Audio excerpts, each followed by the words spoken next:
온라인 예배가 익숙해졌어요. 이제는 많은 사람들이 한동안은 온라인 예배가 진짜 예배냐 아니냐 하고 이제 설왕설래했습니다. 교회 가서 드리는 예배만 진정한 예배다 이렇게 말하는 사람도 있습니다.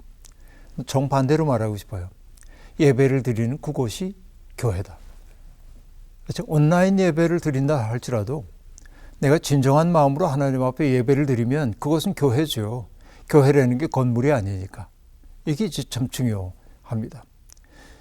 그러나 이 코로나 시대가 시작되면서 맨 처음에 제가 걱정을 했던 것 가운데 하나는 결국은 예배라고 하는 것도 본질적인 것은 다른 것이지만은 예배도 습관인데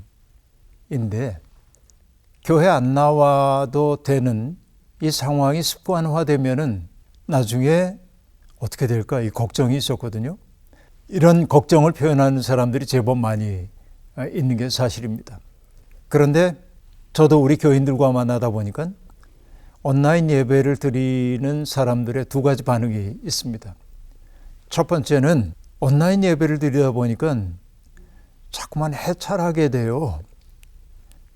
찬송도 부르고 기도도 하고 그러지만 말씀을 듣는 시간에 두리번거리게 되고 딴 일도 하게 되고 이렇게 된다고 고백하는 정직한 사람들도 있습니다.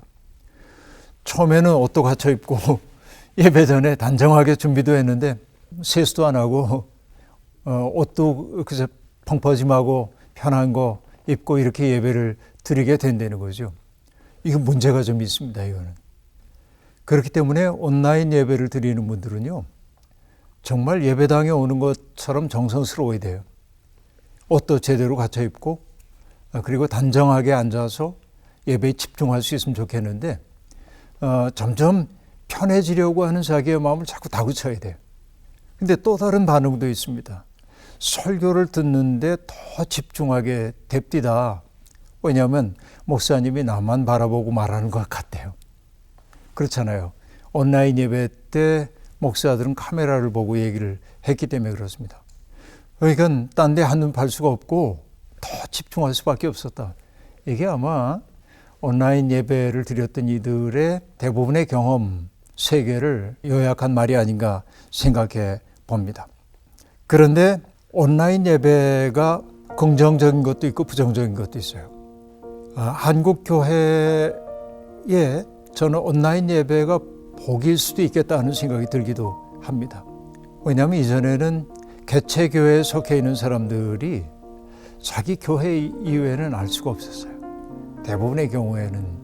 그런데 온라인 시대가 되니까 다른 교회 예배에도 궁금해하고 이야기를 듣다 보면은 나와는 다른 방식으로 신앙생활을 하는 사람들이 보이기 시작하고 이전에 나의 그 신앙의 경험 세계 속에 없었던 경험들을 하게 되고 동일한 텍스트에 대해서 달리 해석하는 해석도 듣기 시작하고 그러다 보니까 당혹감을 느끼기도 하고 또 때로는 나의 인식의 지평이 넓어지는 것을 느끼기도 합니다. 이거 좋은 거죠. 긍정적인 모습이라고 볼 수 있습니다. 동일한 사태가 갖고 있는 부정적인 것들이 있습니다. 그렇게 다양하게 접하게 되자 자기가 속한 공동체가 너무 부족한 것처럼 느껴지기 시작하고 자꾸만 비교를 하고 이러다 보니까 마음의 충만함이 사라지고 감사가 없고 이런 경우가 제법 많이 등장하고 있는 게 이제 분명한 것 같아요. 그런데 어떤 분들은 섬기던 교회를 떠나서 저 교회로 가고 싶어요. 이런 말들을 하기도 합니다. 이건 정말 미묘한 문제이긴 합니다. 그러나 이렇게 얘기하고 싶어요. 그 교회가 다소 부족하다고 할지라도 정말 그리스도에 대한 사랑이 있고 하나님에 대한 사랑이 전달된다면 그것이 능숙하지 않고 많은 사람들이 동참하지는 않는다 할지라도 그 공동체는 훌륭한 공동체이고 그것을 지켜내는 일은 너무 소중한 일이다 하는 생각이 들어요. 정직하게 얘기하면요. 저는요. 청년 시절에 교회를 처음 갔고 그리고 신학교를 간 것도 우리 동기들보다 늦게 간 편인데 사실 저로 하여금 신학을 하도록 결단하도록 만든 분은요, 어느 목사님이신데 그 목사님은 죄송한 말이지만요, 설교를 잘 하시는 분이 아니었어요. 근데 저는 그분을 통해 은혜 받았어요. 그분을 통해 삶을 배웠어요. 그러니까 설교가 모든 것이 아니에요. 이게 가급적이면 자기 공동체를 지키면 좋겠다는 거.